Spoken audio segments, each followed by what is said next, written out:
Hello, students. I hope you are all doing well. So, we are starting with our December month current affairs. So, it is a 7 month. So, we have finally completed 6 months with September month. We started with, just to reiterate, we started with October, November. Then we came back to June, July, August, September. Now we are starting December month. Now we are committed to finish it on time.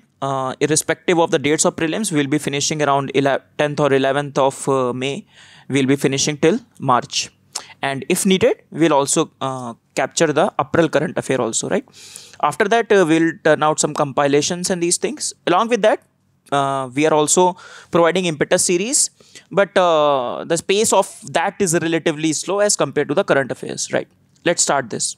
So in the first part of our December month, we started with indexes and reports, right? Okay, so finally first we'll see international indexes report. Firstly, the big daddy of all, that is the Human Development Index, very important index. Questions have been asked on it, so I don't expect question directly on this, that who releases this Human Development Report. So UNDP releases this particular report. Now the very new reports, such as we have discussed, Human Capital Index, all these are coming, so they have a more probability of coming. But irrespective of that, Human Development Reports remains highly relevant for the country as well as for the UPSC. So India 130th rank last year came back to 129th. We improved one notch in the particular index. We remains more or less at the same category. What we need to remember also, that which is the topmost country. So we need to remember the topmost country, the India rank, and the rank among the neighborhood. Okay. So in the neighborhood of India, obviously everybody knows that Sri Lanka gets the better rank than India. So remember, after Sri Lanka, it is the India. So first Sri Lanka, then India, right? India 129. Then we have the rest of them. So if you see the index also, you can, if they ask a very tough question, they can ask you to arrange the SAARC countries in terms of the HDI. So after Sri Lanka, India, then Bhutan, Bangladesh. Okay, right. So what are the different parameters? So different parameters are starting with long and healthy life, then educate knowledge, then decent living index. So you can remember it in a very sequential wise. So first we are born, right? So when we are born, we expect of human development expect that we live a long and a healthy life. So life expectancy at birth is the first parameter.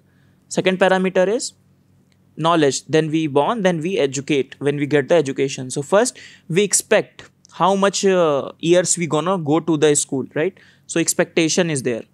Then actually how much year we finally get, so that is there. So first is an aspirational and second is more realistic figure, right? And third is finally when we get the schooling, then the question of employment comes. Then we take the decent stand of living. So GNI per capita is, gross national income per capita is included there. Okay, so these are the three indexes, three parameters and two indicators of middle one, knowledge. It's a very simple index designed in 1990. So from 1990, UNDP released this first, just giving you the context, not important that much.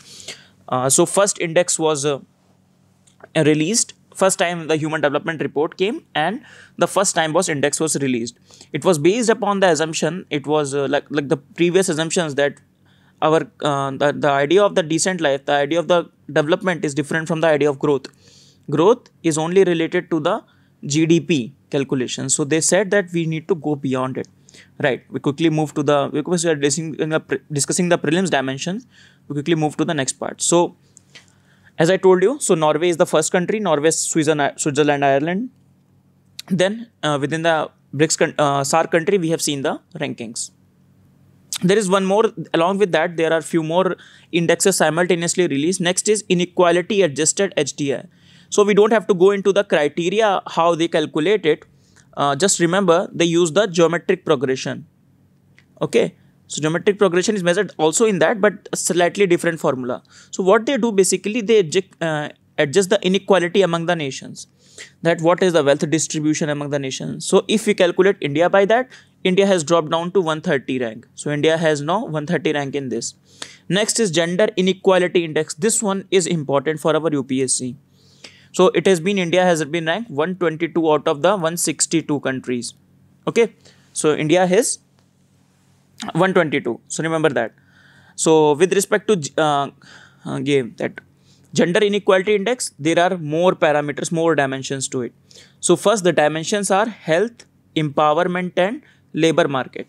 Abhi, the next index that we're going to see is global gender gap. That is also very important. So need to compare between those two.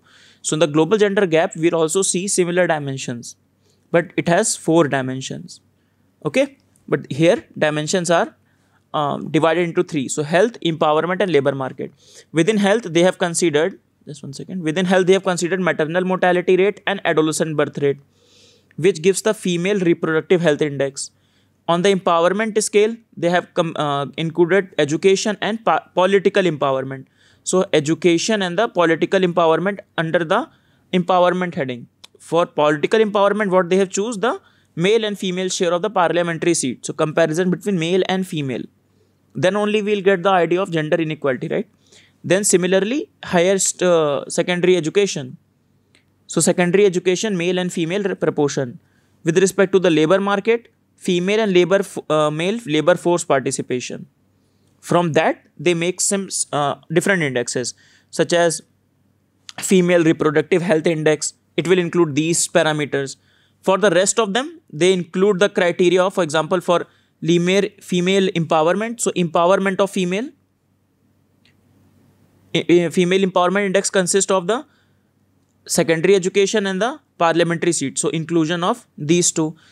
So this is empowerment index. Next, female labor market index will comprise of this data, right? And from that we get the final female gender index. And similarly for the man. So for the male empowerment, we'll consider these 2 parameters within the empowerment, and finally for the labor force we'll include this, and finally we are done. Okay, so this is gender inequality index. So please remember the different parameters for that, right? So India currently ranks at the 122 rank. Similarly, our rank in the global gender gap index is also declined. We'll see that. Right. So the report, the idea of the title of the report you need to remember, right? So beyond income, beyond averages, beyond today, the inequality in the Human Development Index. So the idea of the Human Development Index this time is the idea of inequality. So many of times human development reports are very good source of the mains, especially essay and ethics. Okay, so that dimensions can be discussed later, but currently we are focusing on prelims. So one is that. Tell me, what is the who releases the World Development Report? So Human Development Report, there is a World Development Report that is released by which organization? Okay, so comparison between the two. So along with that, as I was discussing, the Human Development Report also releases other indexes apart from the HDI, then Inequality Adjusted HDI, then Global Development Index. So what is this? Gender Development Index, sorry. So what is this Gender Development Index? So this is only female upon male. Okay, the female HDI divided by male HDI. Okay, same. Then gender inequality index we have discussed, and finally multi-dimensional poverty index. We have already discussed that in the previous section, just for the revision purposes. So multi-dimensional poverty index, it has 10 indicators. So 105 country along with UNDP, this particular organization also takes Oxford Poverty Human Development Initiative. Okay, so this is what we have already done, multi-dimensional poverty index. Quickly we move to the second index, that is Global Gender Gap Index. So released by World Economic Forum, right? So Global Gender Inequality Index by UNDP, whereas Global Gender Gap Index by World Economic Forum. So India has dropped from 2018 to 2018, the index was released, India had the 108th rank. It was lamented that it is a poor rank, and now India has dropped 4 more points. The major point of decline can be seen in the economic sphere, economic and the health sphere. In fact, India scores really well on the political side, political empowerment initiative. Right. So let us see which is the country, which is the country before seeing the indicators. So 2 things, India rank 112. We don't have to remember the scores. Bangladesh surprisingly scores really well. In fact, Bangladesh scores really well in political empowerment of women as compared to India overall. Okay, so Bangladesh, China, Nepal are above us, Sri Lanka are above us. Okay, Bhutan and Pakistan below us. So you can compare this versus the HDI. Okay, so the top country is, you can see same countries go almost there. Norway is the second rank, Iceland is the first rank holder. In fact, it is also not, you can see score is not 1. If it would have been 1, that means the gender equality is there, male and female, and it is not gender equal even in the topmost country. Right, so what are the indicators for that? For indicator, the same indicator, similar indicator that we see in the GII. So first is the health and survival. You can see health and survival right from the start. Then you can see education attainment. So component of the empowerment, education and the political empowerment. Okay, then economic participation and the opportunities. Similarly, in that we have seen it is the health parameter of gender inequality index, then political empowerment. This is the first dimension of gender equality index. This is the second dimension within the empowerment. Third dimension is the labor force participation. Okay, and these are the 4 parameters on which you can evaluate the women empowerment, the whole topic of women empowerment. Okay, so the Indian rank, if you talk about, so in 2018 I was talking about that India had the 108th rank. We had the 142 rank here. Education we have 114, health and survival 147, and political empowerment 19. So currently the position of India, if we see, so we score really poor on the health and survival index, 150th rank here. Okay, empowerment we improved 18th rank, then education attainment 112 rank, and here 149. So we have improved into education and the political empowerment just by 1 and the 2 points, but we have decreased on the economic participation and the health and survival, and because of that overall our rank declined by 4 points. Okay, so this is done. This much is required for our purposes.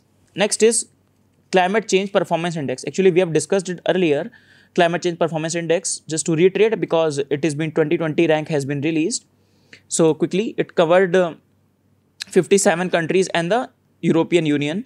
So released by, this is important. Okay, and this index becomes relevant. Every index related to the climate change becomes highly relevant, including CCPI, in which India has got relatively better rank. So we have to remember these indexes at least. So issued by German Watch, New Climate Institute and Climate Action Network. We have seen this particular institute in our international affairs, if you remember. German Watch, we have also seen that. Okay, so it has basically 4 parameters. So that is, first is GHG emissions, then renewable energy, then energy use, and then climate policy. What are the climate policy in the nation? You can see that here. Different weights are there, but don't have to remember that. Otherwise, it would be too much to remember. Just remember that the GHG emission, all the weights are not equal. GHG emission gets the highest weightage. And this is where India is getting good rank, because our GHG emission is good, but not very high as compared to per capita. Hai na? So because of the level of development is not really high. Our, what you can say is, our development paradigm has not been evolved. Many of the manufacturing sector is not very well developed currently also. Okay, so rest of them 20% and the GHG emission got 40%. So 4 parameters. First, starting with GHG emissions, climate policy, energy use and renewable energy. Okay, so this is that, which is the worst, which is the best, because India is doing relatively well on this. So India has improved 2 points on that. Earlier we had 11th rank, now we have 9th rank in this particular CCPI. Okay, you don't have to go into the individual rankings within that index. Next is Index of Economic Freedom ranking, so released by the Heritage Foundation.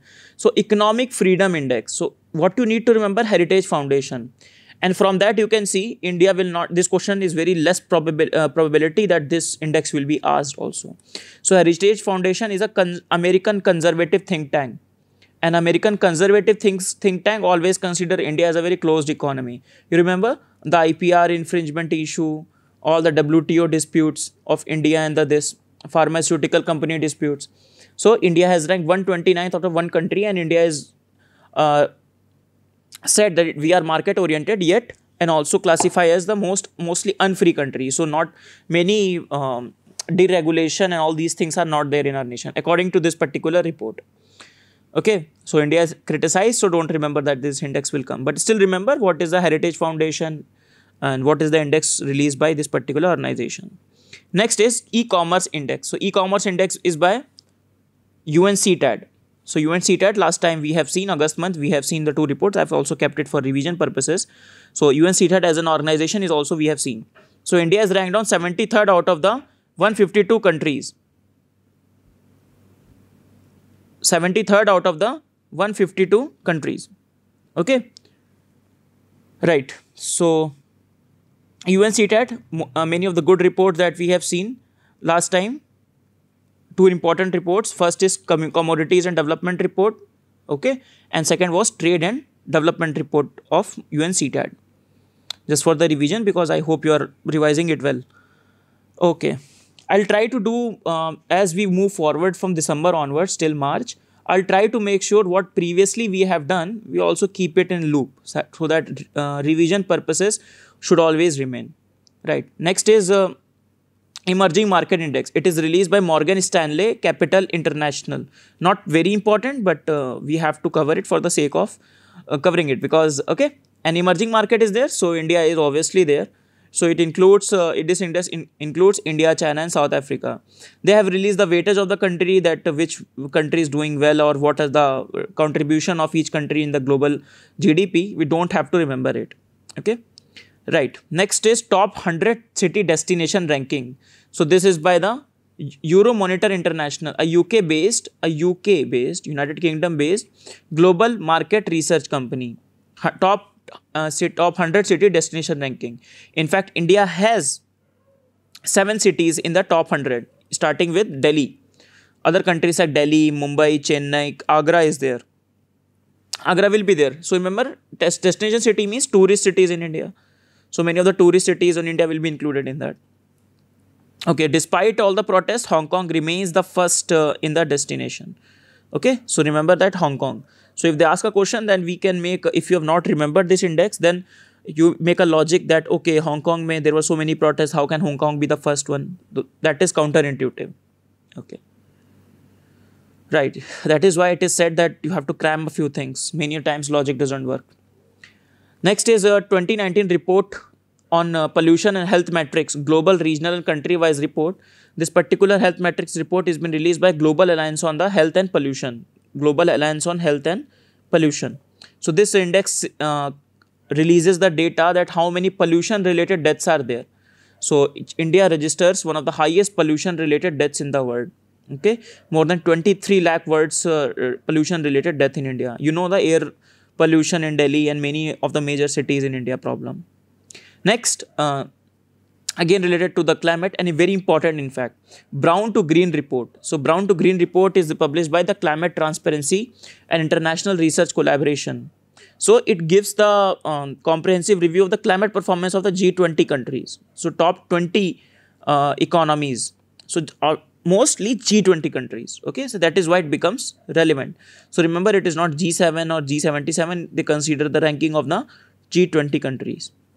So which is the highest top 10 country in terms of the death from the extreme event? India. Okay, and top ranked G20 country in terms of the economic losses from the extreme event? USA. Because they have so much at stake, and many of the big hurricanes, for example, Hurricane Dorian and all these have come, which has created a lot of problem for the USA. Right, a very important report, UNEP's report, emission gap report. So very easy, the idea of the emission gap report is very easy. So what we have aspired by 2030, we have to do this. Okay, so from that, the gap they measure what we currently are doing from 2020, what we are currently doing. So how much gap, where should we, for example, where should we to approach this? So this should be ideal. If we go on the right track, we will achieve this. However, this is where we are actually. So this gap is what they consider. Okay, just to reiterate it. So just one second, just to again explain it. So this is 2030 commitment, right? So we have to do some tasks to reach up to 2030. Now to achieve that, we have to be at some place in 2020. Okay, we are progressing at a rate where should achieve it. However, currently what we are doing, we are here. So this report considers this reality versus the ideal ideally where should be. Okay, so this assess the gap between anticipated emission 2030 and the level considered with the this target. So many of the good data they have put out that if the pace of development, if the pace of the efforts are like this, if we will go 3.2 degrees Celsius instead of 1.5 degrees Celsius. Many good data they have put out. So don't have to remember that. Mostly we have to remember that this report is by the UNEP, not UNDP. Next report is Global Microscope on Financial Inclusion report. So financial inclusion report is given by the Economist Intelligence Unit. Now Economics Intelligence Unit has given out so many indexes and details, right? So we'll try to include we'll try to make up a what we say compilation of it also. Don't worry, just revise it there. So financial inclusion report in India context we have seen last time, right? Okay, so this one is that was discussing the financial inclusion index released by the envisaged by the Department of Financial Services, Ministry of Finance. So they include the dimensions such as access, users, and the quality of the financial products. Okay, so we have done that in the last month, August month indexes. If you have not seen that, go and see that, right? Okay, next is joint monitoring program by the UNICEF and WHO. So not too much important, but it says that India has increased, some positive report is coming, India has increased the percentage of the population with access to the protected drinking water. Okay, but however the total household getting the pipe water is around 44%. Right, so don't have to remember a lot, it's nothing, koi specific name is not there, but just for the report thing. Next is Global Report on Internal Displacement, so GRID. So this report is released by the IDMC, that is Internal Displacement Monitoring Center. Internal Displacement Monitoring Center. So this report is one of the authenticated data on the internal displacement of the people. Okay. So don't have to remember much, just remember GRID report, or GRID full form, Global Report on Internal Displacement, and this report is released by the IDMC. Quickly. So what internal displacement they talk about? South Asia having the one of the highest internal displacement. You can see in the recent crisis, Bandra crisis, or you have seen in the Delhi, how many internal migrants we have in our country, right? Working from one place to the other. The same data was similar data was released by the Economic Survey as well. Now we see some India-centric reports. First is India Skill Report. So the 7th edition of the report has been released. Who releases it? It is important because CII along with institute like People Strong, a global talent assessment company, in collaboration with CII along with the UNDP and all this, they come out and release this report, India Skill Report, including AICTE. Okay, right. So they calculate the employability among the fresh candidates joining the workforce. So those who are joining the workforce right from the start. So they calculate the skills of these people. And they have found that around 46.21% of the Indian graduates are employable. Only 46.14%. In fact, it has improved right from the start, from where they started the assessment. Within the female also not very poor, in fact. 46% female. But they calculate the people who are in the graduation, right? So many of the female who reaches the graduation level, they get it. But overall, the number of female getting to the place itself is very low. And that is a point of another thing. Okay. So that is there. Next is Devolution Report. It is a very old report, 2015-16, by the Tata Institute of Social Science and for the Ministry of Panchayati Raj. Why we're discussing this? Because some Panchayat news was there with respect to Panchayat participation, or some news was there in the Hindu paper. That is why we was there. So in Devolution Report, they have talked about that Tamil Nadu has done pretty well, and though it's a government report, so you can always quote it as well in our mains exam. Not too much important for this year's exam, but it was mentioned in the newspaper. That is why we have discussed it. This year in December's newspaper, it was discussed. So the final report given by the CWC, Central Water Commission, that heavy metal contaminating rivers. So they have released a report on which heavy metals have contaminated Indian rivers and all this. So iron has emerged out of the major common contaminant. Okay, apart from that, arsenic and zinc are also there, but they are within the limits. So they are saying that just start fishing with the magnet, so we'll get so much contaminant, so much iron we will get. right? So you can see iron exceeds in many of the rivers: Ganga, Yamuna, Brahmaputra, Rapti, Narmada, and Godavari. I hope you are doing the mapping thing on your end. In geography mapping, many of the rivers you have to do their tributaries and all this, right? Okay.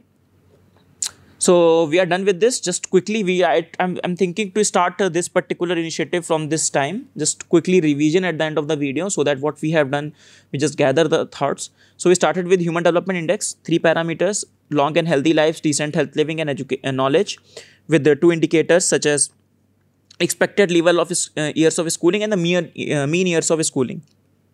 Have also related from here, so that you don't have to remember a lot. Here it's a bit tricky. Gender inequality index, okay, but you can remember with comparison with this. So the idea is empowerment, health, and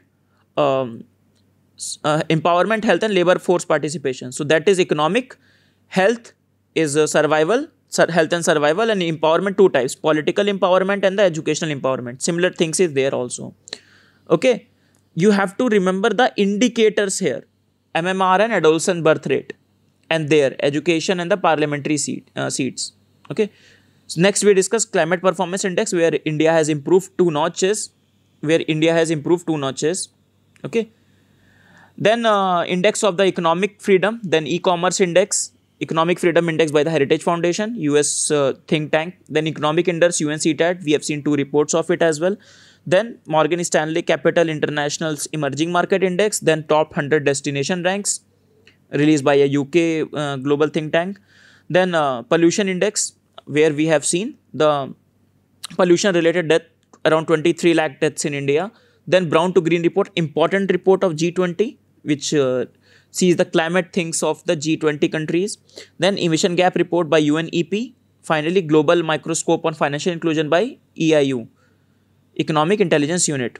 Then joint monitoring, not important. Then global grid, that is global report on international displacement by IDMC. India skills report, Indian report, that is people is strong. This report again, devolution index report, not too much important. And the final report is heavy metal contamination river. So this is there by CWC, and they talk that iron is the most contaminating heavy metal, right? So with this we end up our session. Okay.